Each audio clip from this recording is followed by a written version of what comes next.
Voltamos com a notícia de frente, agora às 7 horas e 8 minutos. Na abertura do ano judiciário, o presidente do Supremo Tribunal Federal, Luiz Fux, defendeu a vacina e cobrou o que chamou de obscurantismo. O presidente Jair Bolsonaro participou da cerimônia.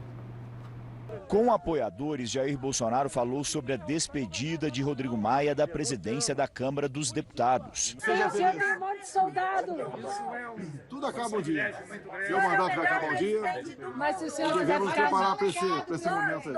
No último dia à frente da Câmara, Rodrigo Maia demonstrou que ele e Bolsonaro seguem caminhos opostos. Irritado com a articulação para a eleição de Arthur Lira para a presidência da Casa, Maia chegou a dizer a aliados que poderia aceitar um pedido de impeachment contra o presidente. Depois negou que tenha existido essa possibilidade.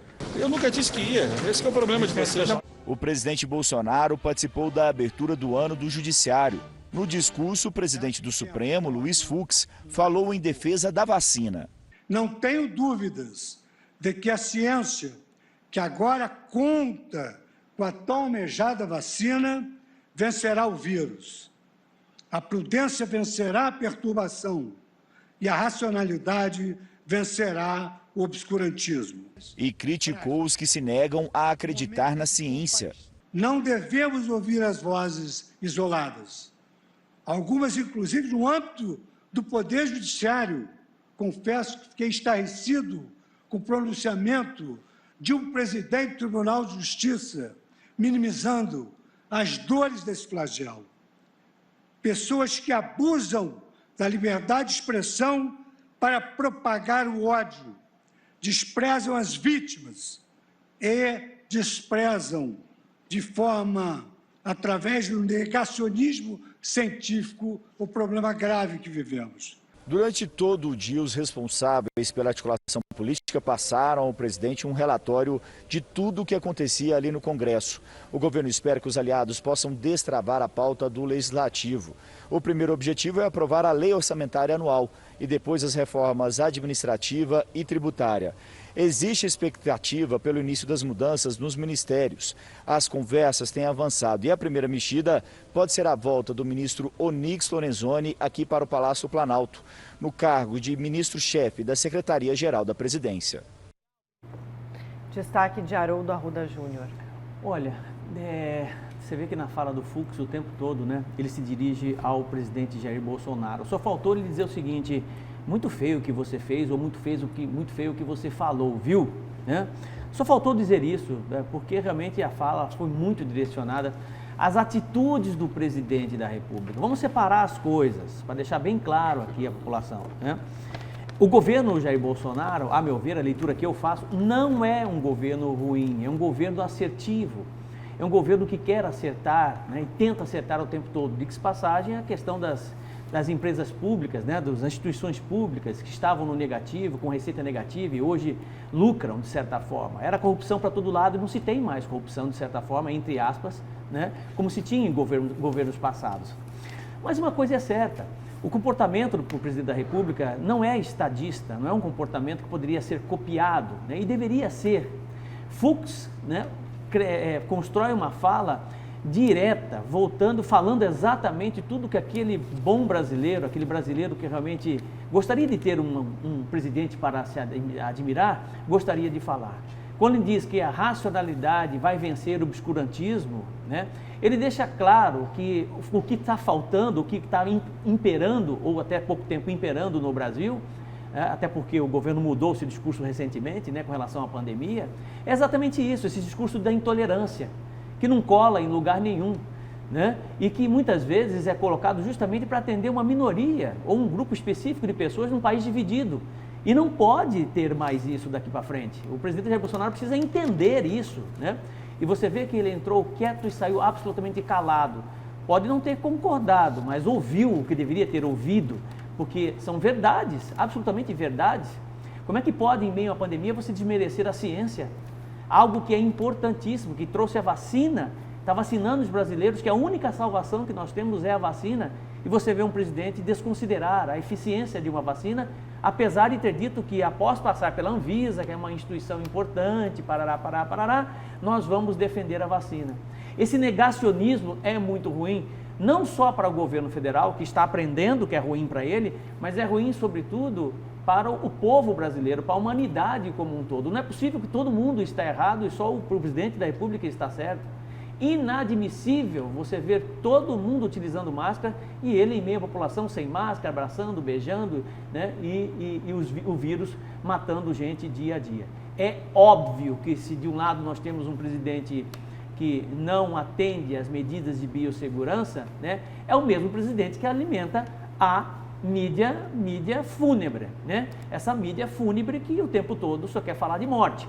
Mas ela só fala de morte porque realmente as mortes estão acontecendo. O problema é que ela aumenta e aumenta muito, porque muitas vezes não tem a verba de zelo.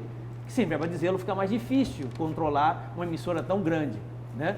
Agora, Fux foi verdadeiro e todas as vezes que a verdade aparece, ela dói. Vai dizer a escola epicurista, né? A escola estoicista, ela dói, mas ela é necessária. Eu espero profundamente que o presidente Jair Bolsonaro tenha atendido ou, de certa forma, ouvido algumas verdades para que realmente ele mude de atitude e faça o enfrentamento que o Brasil espera que ele faça nos próximos meses, né? Tem nas mãos agora o Congresso Nacional, algo importantíssimo. Arthur Lira, seu candidato. Tem o Senado também, quer dizer, não tem mais desculpa para poder fazer com que as pautas do seu interesse possam ser aprovadas no Congresso, no Senado, e fazer com que esse país cresça e, sobretudo, faça com que esse país seja mais unido, né? E não fique mais tão dividido como nós tivemos nesses primeiros meses de governo, no primeiro ano de governo. Basicamente é isso. Eu acho que o Supremo Tribunal Federal foi correto, foi claro numa posição que virou fake news no Brasil todo, logo no começo, dizendo que o presidente Jair Bolsonaro se defendia, dizendo o seguinte: olha, se tem problema nos governos lá em Manaus, se tem problema no Mato Grosso, o problema é deles. O Supremo Tribunal Federal não deixou com que nós cuidássemos da pandemia, né? E o Fux foi claro. Em nenhum momento o STF interferiu nisso e disse que essa era uma responsabilidade federativa, era uma responsabilidade do governo federal, era uma responsabilidade dos estados, dos municípios e do Distrito Federal. Então, isso ficou muito claro e ele se dirigiu ao presidente o tempo todo, justamente para deixar claro esses pontos que foram criados em fake news aí no Brasil todo. Eu acho que foi algo extremamente positivo, não só para o presidente, que se ele tiver o mínimo de hombridade, vai pegar isso como uma aula, né? Como algo que pudesse melhorá-lo como ser humano, né? E como presidente da República ainda mais. E aí elegeu o presidente da Câmara, né? Elegeu o presidente do Senado, só que não tem condições, né, políticas de eleger o presidente do Supremo Tribunal Federal. Não, aí não tem. Olha, gente, e na próxima quinta-feira a Assembleia realiza uma audiência pública para discutir a mudança do modal VLT para o BRT. A repórter Luciana Gavilha traz os detalhes.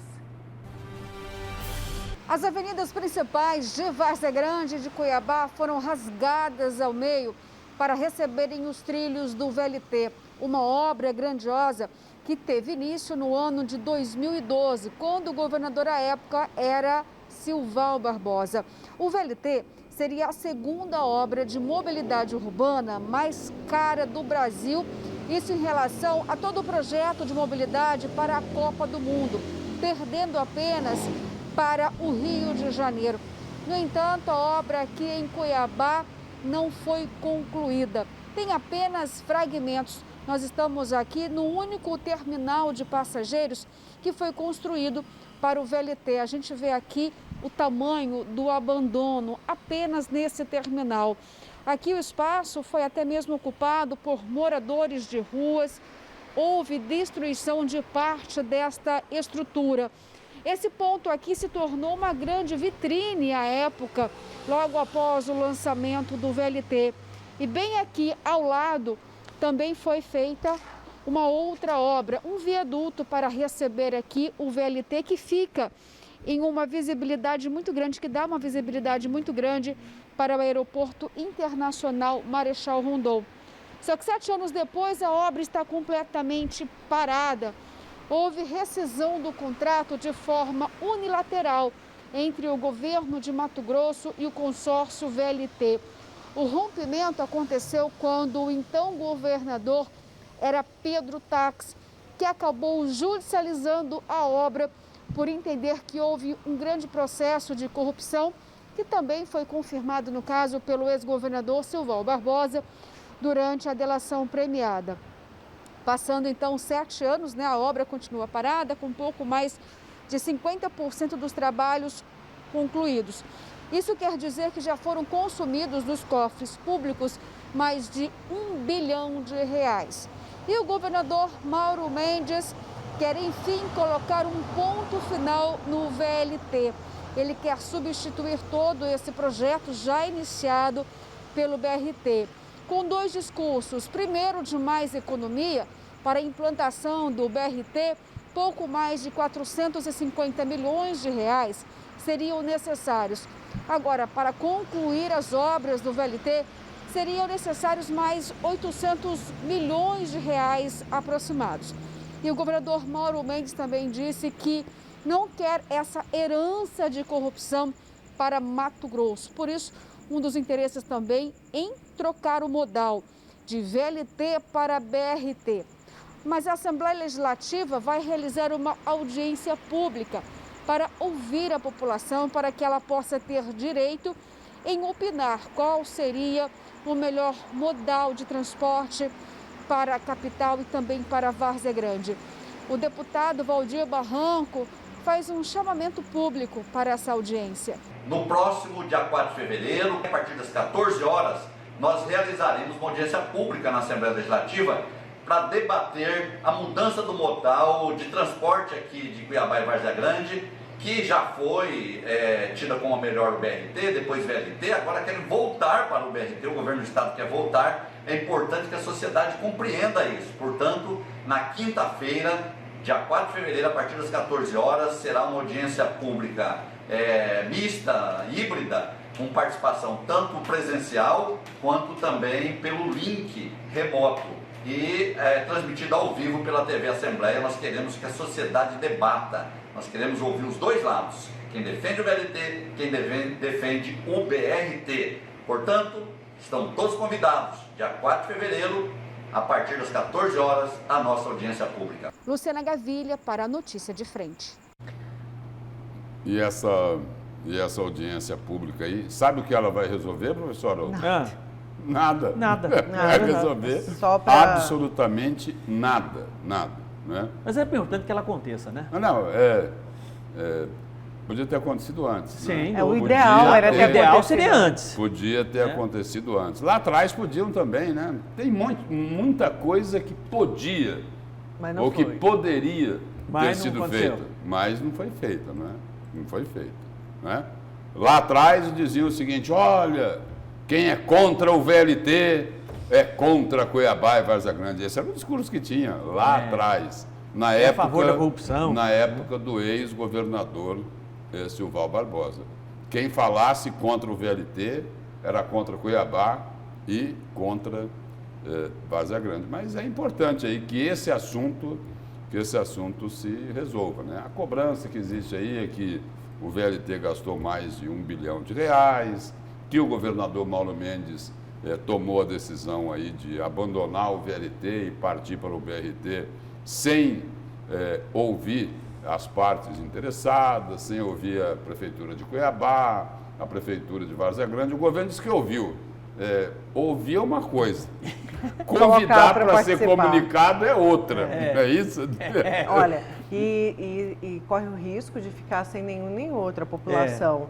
Isso é muito ruim, não só para a população, mas para quem aí está no governo. Politicamente, isso é péssimo, não ter nem o VLT nem o BRT em 2022, nem o início dessas obras. Por enquanto, o Ministério do Desenvolvimento Regional ainda não se manifestou sobre essa intenção do governo de mudar o modal, né?